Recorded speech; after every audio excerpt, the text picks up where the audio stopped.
Next যেন আমরা আসলে এই জিনিসটা দেখতে না পাই, যারা আসলে ইসলামকে চর্চা করে, ইসলামকে সোসাইটিতে নিয়ে আসতে চায়, তারা যেন কোনোভাবে দমন না হয়। আমরা অনেকদিন তো আসলে সেকুলারিজম দিয়ে আসলে রাষ্ট্র চালানোর ট্রাই করছি এবং মানুষের উপর দমন নিপীড়ন, ডেমোক্রেসির নামে আসলে দমন নিপীড়ন করা হয়েছে। তো এখন ইসলামকে আসলে আমরা কীভাবে আসলে সোসাইটি এস্টাবলিশ করতে পারি কিনা এই ব্যাপারে আমার ধারণা আসলে কীভাবে নিয়ে আসা যায়।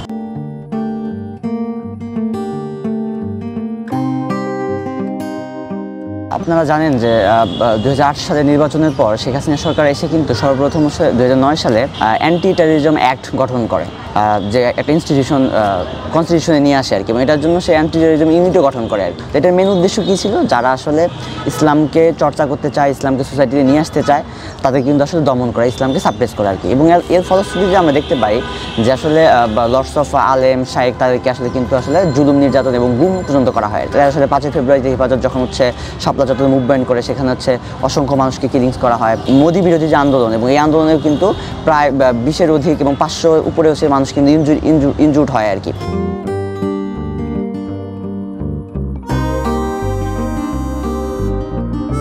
বাংলাদেশের মানুষ আসলে কি চায়? বাংলাদেশের মানুষ ইসলামটাকে আসলে কমপ্লিটলি নিজেদের ভিতরে চর্চা করা এবং সোসাইটিতে নিয়ে আসা।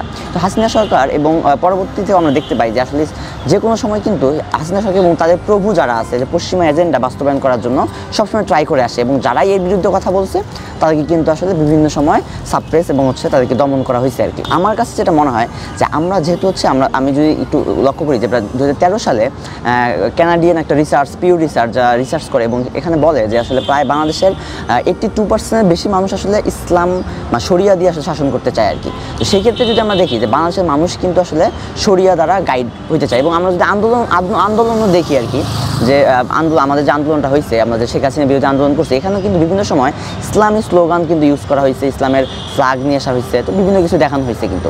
তো আমাদের কাছে আমার যে প্রত্যাশা আর কি, যে শেখ হাসিনা সরকার যে আসলে লাস্ট ফ্যাসিস্ট হাসিনা যেটা করছে, যে আসলে জনগণের উপর যারা ইসলামের কথা বলতে গেছে, ইসলামকে প্র্যাকটিস করতে গেছে, তাদেরকে যে দমন করা হয়েছে, নেক্সট যেন আমরা আসলে এই জিনিসটা দেখতে না পাই, যারা আসলে ইসলামকে চর্চা করে, ইসলামকে সোসাইটিতে নিয়ে আসতে চায়, তারা যেন কোনোভাবে দমন না হয়।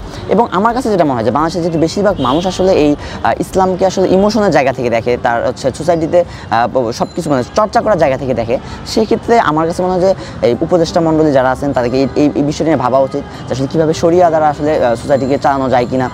অবশ্যই আমার কাছে যেটা মনে হয়, যেহেতু আমরা জানি যে ইসলামের একটা বড় একটা ইতিহাস আছে, তো ইতিহাস দিয়ে কিন্তু তখন কিন্তু আসলে মেজরিটি মাইনরিটির নামে আসলে কখনো দমন পীড়ন করা হইতো না।